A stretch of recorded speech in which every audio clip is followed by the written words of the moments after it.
Hi, it's time we talk about Amazon. This has been a long time coming, and since I have started my self-publishing journey and becoming an author or whatever, I've had to do a lot of research on Amazon, KDP, how to self-publish, whatever, and I have lots of thoughts on everything, and there's no real solution, but we're gonna talk about it. Also, if you're new here, hi, my name's Emily, and I do writing and bookish content here on YouTube and Instagram, so definitely subscribe and like this video if you are interested in seeing more of my content. Okay, so it's no secret that Amazon owns basically everything nowadays, and it has kind of monopolized the book industry for a while now, since it began.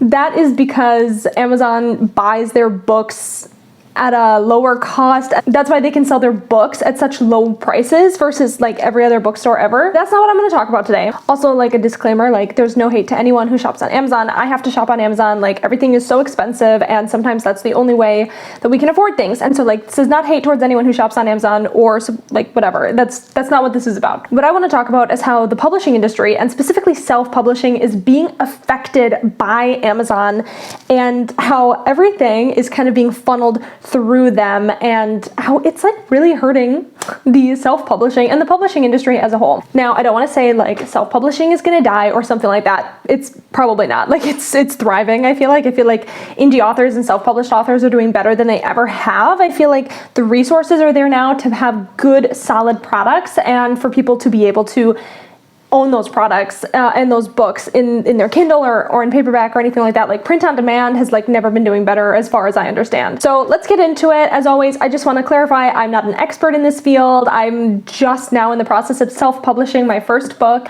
But today I really just want to open up the discussion and talk about some things that I've learned through my self-publishing journey, and hopefully give you guys some insight on it, and maybe other ways that we can help the publishing industry and not only rely on Amazon for everything forever. Also, this has just become really important to me as someone who is now beginning to engage in this industry and be a part of and understanding publishing and how that kind of works in its own way. Although like I said, I'm not an expert, so please don't take my word for whatever. So I want to open this up and first talk about publishing in general and why Amazon and self-publishing is so different than just traditional publishing. In traditional publishing, you normally write your manuscript, you edit it to the best of your ability, you send out queries to a bunch of agents, and hopefully one of them picks up your book, and then the agent sends it to the big publishing houses, and if they like your book, they will buy it and give you an advance, and then in 1 to 3 years mostly, your book will be on the shelves and it will be available everywhere. Now, traditional publishing has its own issues.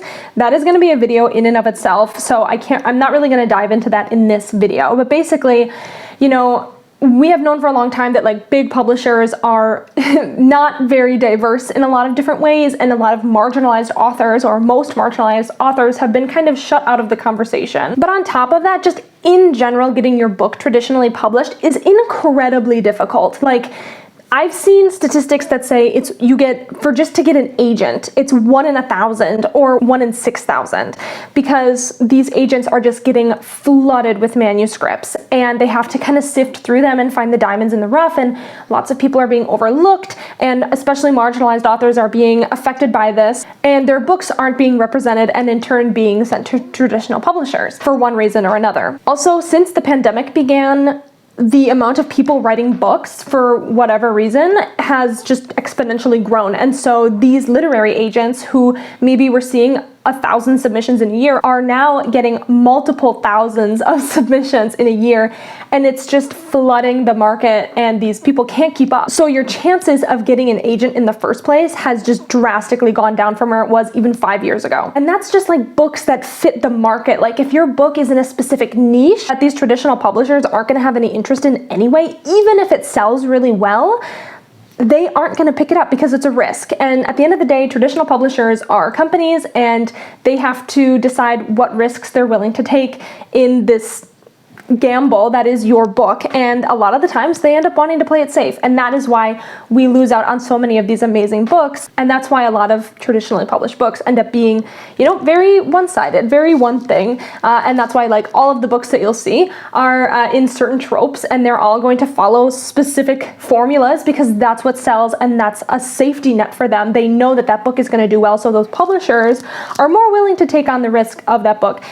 It's more complicated than that, but that's like part of the puzzle here. And on top of everything else, the advances that authors are getting for writing these books are getting smaller and smaller, and the people that work in publishing are getting paid less and less. As an author, when you get your advance, they split that up into so many payments. There's no way that you're gonna make your rent for a year when, like, for the first 6 months, you're just getting, you know, like a fifth of your $10,000 advance. Like, that isn't gonna cover all of your monthly supplies or anything like that until your next payment comes through. So these authors are also working potentially multiple jobs. Like, most authors, I mean, that's generalizing, but I would say most authors aren't making their whole income off their writing, even if the book does pretty well. So this kind of leaves authors with no, like, if you want to go the traditionally published route, they do that. But then there are lots of authors who don't want to go through the hassle of querying and not knowing or waiting years for their book to come out. So they go down the self-published route. Again, I don't want to get into too specific about like what this necessarily means or implies,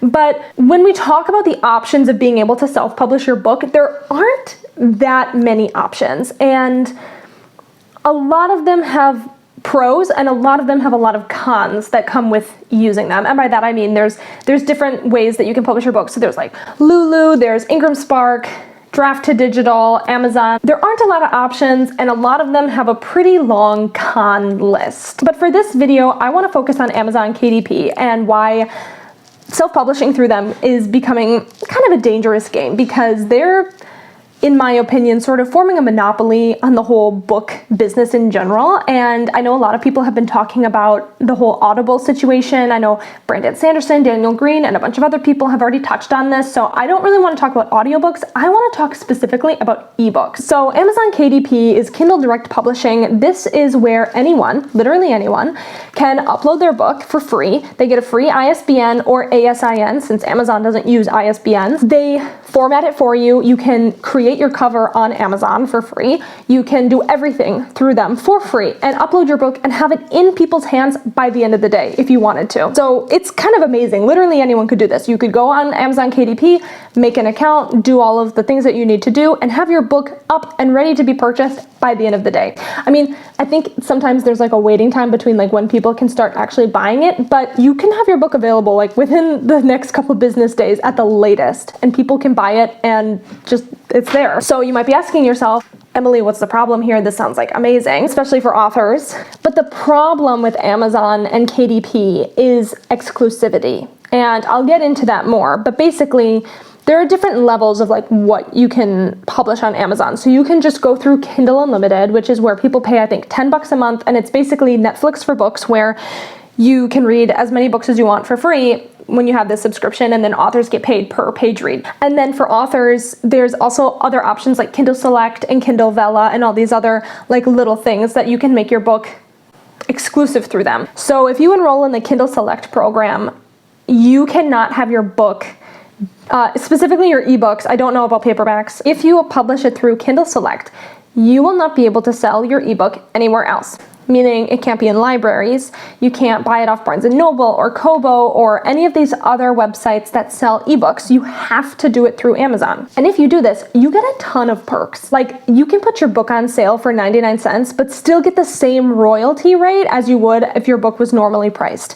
They also give you amazing royalty rates in general. I think you get like 70%, which is like very high, especially when you consider, I think traditional publishing ebooks is somewhere in the 40% range. They also will boost your book and put it on their ad page so that more people can see it. You're gonna have like, you're gonna come up in their recommended section. People are gonna be able to engage with your book more freely, and just like you're gonna have this wide audience of everyone who uses KU. So basically, Amazon makes publishing through them so enticing and appealing to authors that it's like, why would you ever want to publish your book anywhere else? Like, this just makes the most sense. Because if you enroll with them, you have this huge built-in audience of Kindle users that are gonna see your book, and they're gonna promote it to those people who are gonna wanna read your book anyway, as well as give you more money than most of these other places will. Because if authors continue to only exclusively put their books on Amazon and no other business can compete with them, then like, where are all these other businesses gonna go? We're only gonna be funneling money through Amazon. And then like, what is to stop them from monopolizing publishing as a whole? Like, that's been like the big thing that we've been talking about for years now. And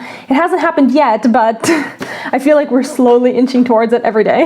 And just to be clear, I'm not blaming authors for this issue whatsoever. A lot of the time, using KU is their entire livelihood. This is how people feed their families and make money, because publishing is really, really expensive. And so to be able to publish your book at such a high royalty rate for free to a huge audience is like a really big deal. And there aren't resources available for everyone to just like put their book out on, you know, however, and then just sell it that way. Like, Amazon is where most people are buying books anyway. So why would you not just promote it to the audience that's already there? And if you are making good money there, like, why would you leave? So some of the cons of using Kindle Select and like uploading exclusively through Amazon is that like, Amazon, they don't own your book, right? They can't own your intellectual property. However, if all of your funds is being funneled through Amazon, they have like rules in place. So like, if they decide that your book has content in it that they don't want on their website, they can just take your book down and any money that you made off of it is like gone. And recently there's been a slew of Amazon accounts that have been deleted, well, not deleted, like they've been like shut down basically. And when they do that, you can't even log into your like author profile anymore or like call the help desk or anything like that. Like, they just send you an email and they're like, hey, we decided that your book was not up to our standards of like content and we deleted your account. So sorry, that sucks. And they like can't even get into their account to look at their money or to even like receive their money. And Amazon has made it incredibly hard to get through to their customer service. And their customer service is like all robots basically. So you're not even talking to a real person. You're just emailing these robots, hopefully hoping that like they will get you your account back and your money. I'm in like all these Facebook groups with other self-published authors and they're all talking about how like they spent weeks going back and forth with these robots, emailing them, trying to get their account back on. And like, for people where this is their entire livelihood, like, where is that money gonna go? Like, how are they gonna survive, you know? And Amazon needs to look at that whole situation because like, it's insane. And it's without warning too. Like, you'll just get an email one day and they'll be like, hey, we took your account down because we decided that your book was whatever. Like, they can just decide that and then your money's gone. And a lot of the time these authors have been able to get their accounts back, but like, I feel like you shouldn't have to go through that. And the fact that like, if that's your only mode of revenue, like, that's not good. That's like, that's not something that like should happen. And not to like get into this whole controversial topic in my video, but a lot of this also has to do with people pirating books, because if Amazon sees that a book is on a different website and you're exclusively through them, they will just straight up delete your account because they'll be like, you disobeyed our agreement or whatever. You can't make a new author account. Like, you're done. They will never let you back on again once you do that. It's kind of wild, and it's a problem. It's a real problem. And like, I feel like I've only scratched the surface of this issue,